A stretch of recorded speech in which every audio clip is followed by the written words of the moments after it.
There are sounds that stay with you forever. The way rain falls on a tin roof at midnight, the sound of a child laughing for the very first time, and sometimes a sound you never expected, a tiny whimper coming from somewhere you almost didn't look. This is a story about that sound and the small, trembling life it led us to. It was early autumn, the kind of morning where the air smells like wet leaves and possibility. Sarah, a 34-year-old elementary school teacher from a small town in Ohio, was running her usual route through Millbrook Park. She had done this run hundreds of times, past the old oak tree, around the pond, through the narrow trail behind the maintenance shed. She knew every crack in the pavement, every bend in the path, but that morning, something was different. She almost missed it, almost tucked behind a rusted trash bin, half hidden beneath a torn plastic bag, was a dog. No, not even a dog, really. A puppy, maybe 8 weeks old, maybe less. Brown and white with one floppy ear and one that stood stubbornly upright,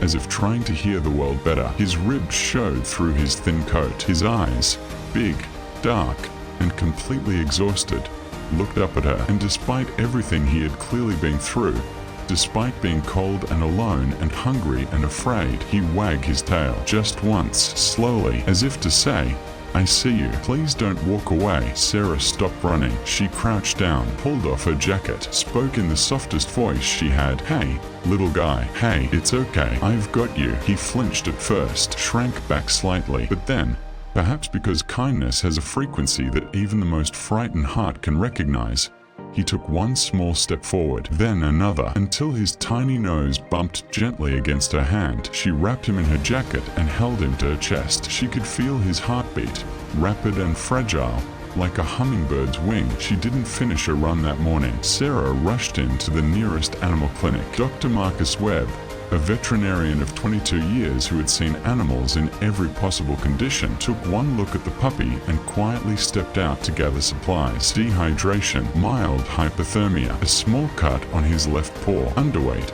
significantly so, but no broken bones, no serious infections, no injuries that rest, warmth, and food couldn't begin to heal. "He's a fighter," Dr. Webb said, looking at the tiny dog now wrapped in a warming blanket, lapping weakly at a dropper of electrolyte solution. Whatever he went through, he held on. Sarah watched him and felt something shift quietly inside her chest, like a door she hadn't known was closed, slowly beginning to open. She named him Scout. She didn't plan to. She had told herself firmly, that she was just a good Samaritan. She'd get him stable, contact the local shelter, maybe post on social media to find his owners. That was the plan, but then the vet tech placed him in her arms while they prepared his paperwork, and Scout looked up at her with those enormous, ancient-looking eyes, and she whispered, "You're Scout now." And he sneezed. The entire room laughed, and just like that, unexpectedly,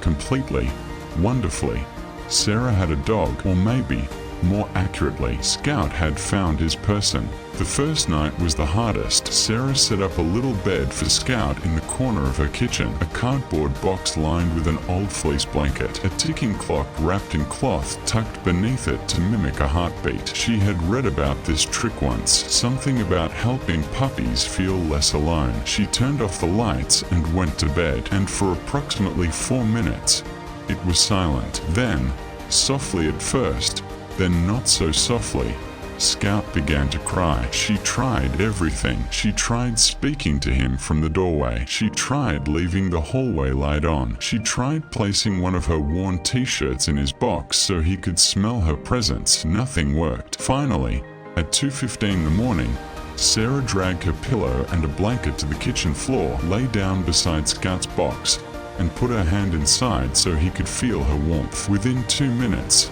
Scout was asleep. Sarah stared at the ceiling, listening to him breathe, these tiny, even, peaceful breaths, and she thought, I would do this every night, without question, without complaint. I would sleep on every kitchen floor in the world for this little dog. The days that followed were a crash course in puppy parenthood. Scout was curious about everything and afraid of some things. He loved carrots but was suspicious of bananas. He could sleep anywhere, on the couch, under the table, in a single sock if it smelled like Sarah, but he absolutely refused to walk past the neighbor's garden gnome. Every time they passed it, he'd stop dead in his tracks, plant his 4 tiny paws on the pavement, and stare at it with an expression of deep personal offense. Sarah began calling the gnome Gerald. She apologized to Gerald daily on Scout's behalf. Gerald did not forgive, but underneath all the sweetness and the comedy, there were moments that reminded Sarah of what Scout had come from. Loud noises made him tremble.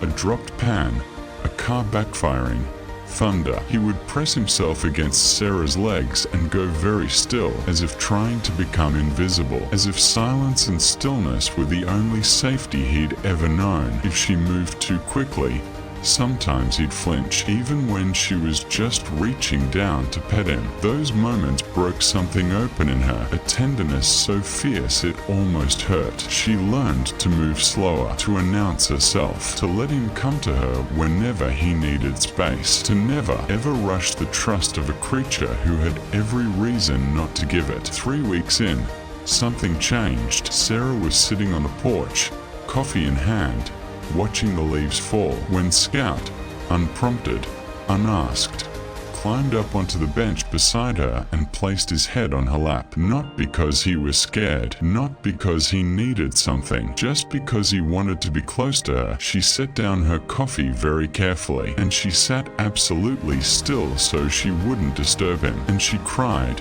quietly, the way you cry when something you'd given up hoping for suddenly, quietly, arrives. He had chosen her completely, freely, with his whole small, brave heart. Word travels fast in small towns. Within a week, nearly everyone in Sarah's neighborhood knew about Scout. The retired mailman across the street, Mr. Kowalski, had started leaving dog biscuits in a small bowl on his porch, just in case they walked by. Mrs. Okafor, who ran the bakery on Elm Street, began setting aside the heel ends of her sourdough loaves. Dogs love bread, she said authoritatively. Despite owning 3 cats and 0 dogs, the children from the elementary school where Sarah taught started drawing pictures of Scout and slipping them under her classroom door. But the most unexpected friendship Scout formed was with Tom.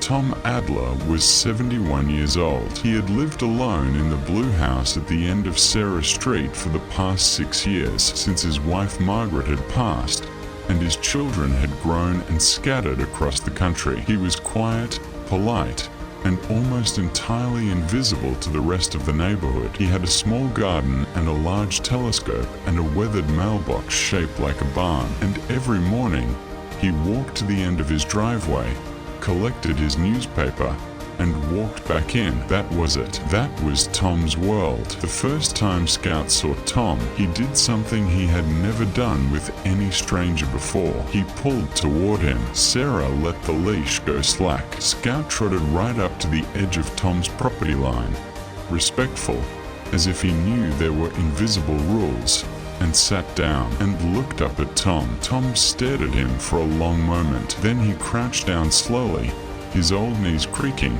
and held out one careful hand. Scout sniffed it, licked it once, and then placed his chin on Tom's knee. Tom didn't say anything, but Sarah saw his shoulders drop, not in defeat, but in relief, like something he'd been holding for a very long time had just been gently set down. After that, their morning walks always included a stop at Tom's. Tom started coming to his driveway earlier, then he started joining them on the walk, first just to the corner, then around the block, then all the way to the park. Margaret loved dogs, he told Sarah one morning, as Scout investigated a particularly interesting patch of leaves. We always said we'd get one after we retired, just never got around to it. He paused, watched Scout circle and sniff and sneeze. He's something, this one. He really is, Sarah agreed. Tom came to Scout's first grooming appointment. He sat in the waiting area with a paper cup of terrible coffee and a big smile on his face and looked, for the first time in years, like he had somewhere to be. Not every part of this story is easy, and if we're being honest with each other, And I think we are. I should tell you about the hard day. It happened 4 months after Sarah found Scout. A Tuesday afternoon in January. Cold in that flat, grey way that feels like the sky has given up. Scout had been limping since the morning, just slightly. Nothing dramatic. But Sarah noticed. She always noticed. That was the thing about love. It made you pay attention. Dr. Webb examined him carefully, felt along his leg, asked Scout to walk back and forth, which Scout did, looking deeply unimpressed with the whole process. "I want to do an X-ray," Dr. Webb said. His voice was neutral. Careful, the way doctors' voices get when they don't want to alarm you, but they also want to be sure. Sarah sat in the waiting room for 47 minutes. She counted. She watched a toddler in a ladybug coat try to pet a disinterested Persian cat. She read the same poster about heartworm prevention 4 times. She called her sister, said "I'm fine," and then cried for 3 minutes in the bathroom. Dr. Webb came out with the X-ray results and, to his credit, led with the good news. It's not his joint. It's a small stone bruise on his pad, probably from a rough patch of sidewalk. Very common in young dogs, especially in winter. We'll wrap it, keep him off hard surfaces for a week, and he'll be completely fine. Sarah burst into tears, the completely undignified, overwhelmed. "I have been holding my breath for an hour kind." Dr. Webb had clearly seen this before. He handed her a box of tissues and said, calmly, "He's going to be just fine. He's a very healthy, very lucky dog." On the drive home, Scout sat in his carrier in the backseat, one paw wrapped in bright blue bandaging, and watched Sarah through the mesh with those great, quiet eyes. "I know," she told him. "I know, I overreacted. You're fine. I know." He sneezed, which she had come to understand, over 4 months, was his version of obviously. That night she made him a special dinner, plain boiled chicken and rice, for the vet's recommendation, and sat on the floor beside him while he ate. And she thought about how strange and wonderful it was that this 8-week-old puppy she had almost walked past on a Tuesday morning had become the thing she was most afraid to lose. Love works like that. Sometimes it sneaks up on you. It arrives in the most unexpected containers, and then one day you look up, and it is the whole of your world. It started as a joke. "You should bring Scout to school," said Sarah's colleague and closest friend, Priya, over lunch one Friday. "The kids are obsessed with him already from the drawings. Imagine seeing the actual dog." "I can't bring a dog to school." "Priya, why not? It's the last week before spring break. Just ask Principal Donovan. The worst she can say is no." Principal Donovan did not say no. The day Scout visited Millbrook Elementary became, by popular consensus, the best day of the school year. He arrived in a little orange bandana, Priya's idea, and approximately 47 second graders lost their collective minds in the most joyful way possible. Scout, to Sarah's enormous relief and slight shock, was completely calm. He moved through the classroom like a tiny professional, sniffing gently, accepting pats with dignity, allowing a boy named Marcus to whisper secrets into his floppy ear with complete seriousness. "He's a really good listener," Marcus reported to Sarah afterward. "I told him about my hamster." "What did he say?" Marcus considered this carefully. "Nothing, but he understood. There was a girl in the back row named Lily. She was 7 years old and had been through a difficult year. Her parents had separated in the fall, and she had quietly retreated into herself. Soft-spoken, a little guarded, the kind of child who watched from the edges. When Scout wandered toward her, Lily went absolutely still. Scout sat in front of her, just Saturday, looking up at her with that patient, ancient expression, as if he had all the time in the world, as if she was worth waiting for. Lily reached out, very carefully, and placed her small hand on his head. "He's warm," she whispered, to no one in particular. The next day, Lily brought a drawing she had made the night before. It showed a brown and white dog with one floppy ear standing in a field of yellow flowers. In crayon letters along the top, she had written, Scott the brave dog. The spelling was close enough. Sarah framed it. It hung in her classroom for the rest of the year. And on the days when the job was hard, when the paperwork was too much and the energy was too thin and the world felt heavy, she would look at that drawing and she would remember, this is what it's for. All of it. This. The anniversary of the day Sarah found Scout fell on a Wednesday. She had not planned to do anything special, but somehow, by the time the day arrived, there were 13 people crammed into her small backyard, including Mr. Kowalski, Mrs. Okafor with the sourdough loaf,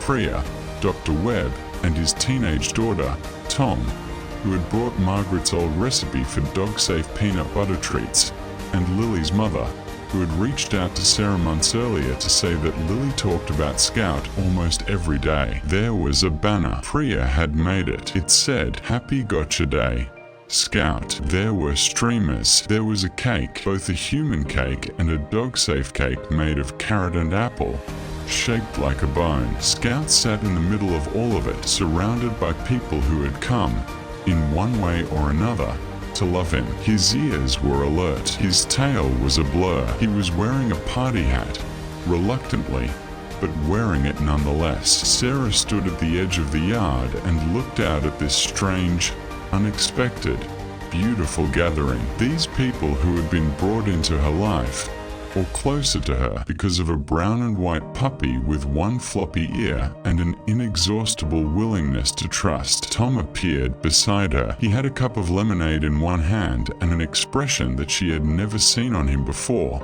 Open, full, present. "You know what Margaret used to say?" he asked. "What?" She said, "Love is just paying attention to the right things at the right moment." Sarah watched Scout bound across the yard toward Lily, who was sitting cross-legged in the grass, arms open and waiting. She was right, Sarah said. After the party, after the guests had gone home and the streamers had been taken down and Scout had fallen asleep in a patch of evening sunlight, Sarah sat on the porch with a glass of wine and her journal. She tried to write about the year, about everything that had happened, about the morning run and the rusted trash bin and the tiny whimper that changed everything, about sleeping on the kitchen floor and the suspicious garden gnome named Gerald, about Tom's shoulders dropping in relief and Lily's hand on Scout's warm head, about the hard day and the blue bandage and Scout sneezing in the car, about 47 second graders losing their minds in the most wonderful way. She wrote for a long time, and then she stopped and looked out at her yard. Quiet now, golden, the kind of late afternoon light that makes everything look like a memory, and she wrote just one more sentence. I almost didn't stop. She thought about that often, about all the people who had walked past that trash bin before her, about the seconds in which she had almost kept running, about how one single moment of stopping, of choosing to look, to listen, to stay, had rewritten her entire life. We live in a world full of moments like that, moments that ask us to slow down, to pay attention, to extend ourselves past the comfortable edges of our routine. Most of the time, we miss them. We are tired, we are busy, we are already late for something else. But sometimes, we stop, and what we find on the other side of that choice is something we didn't know we needed, something that was looking for us even as we were looking for it. Scout is 2 years old now. His floppy ear never fully straightened. It made one determined attempt around 8 months and then gave up, settling at a jaunty angle that gives him the permanent look of someone very carefully listening to an interesting story, which is, honestly, the most accurate thing about him. He still hates Gerald the garden gnome. Gerald, for his part, remains unmoved. He goes on long walks with Tom every Tuesday and Thursday morning, rain or shine. Tom has lost 14 pounds and gained something much harder to measure. He called his son for the first time in 2 years. They talked for an hour and a half. Lily moved up to 3rd grade. She has 2 best friends now, a girl named Amara and, she will tell you without hesitation, Scout. She still sends drawings. Scout has quite the collection. Dr. Webb sees Scout annually for his checkups. Healthiest rescue I've seen in years, he says every time, which is, Sarah knows, not entirely about Scout's physical health. Mrs. Okafor was firmly informed that dogs should not eat sourdough bread. She now makes Scout a dedicated weekly batch of grain-free peanut butter biscuits that Scout considers, clearly, to be the greatest achievement of human civilization. And Sarah is still running Millbrook Park. Same route, mostly, past the old oak tree, around the pond, through the narrow trail behind the maintenance shed, but now she runs slower. She notices more. She looks behind things, because she knows, really knows now, in the way you can only know something after it has changed you, that the most important moments of your life are rarely the ones you planned. They are the ones you almost missed. The tiny sounds in the places you almost didn't look. The small eyes watching you from the shadows, hoping you will stop. And sometimes, if you're very lucky and very awake, you do. If Scout's story touched your heart, you can check out our Pinterest page linked in the description for some favorite pet products and cozy finds inspired by stories like this. Your support helps us create more heartfelt rescue stories for animal lovers everywhere. And remember, sometimes the moments we almost miss end up changing everything. Good night from Scout.